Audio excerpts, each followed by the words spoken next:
Ayan guys, ito na nga yung part 2 doon sa isang slan na hinalo ko.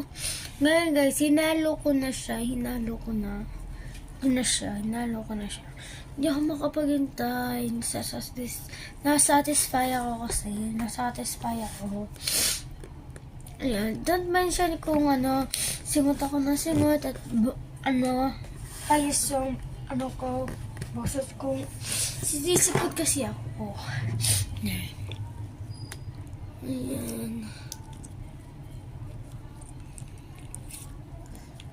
Smooth. Orpis lumalabas. Is niya guys. Bukas na lang yung part 3 guys or mamaya. Bye! Wait for part 3!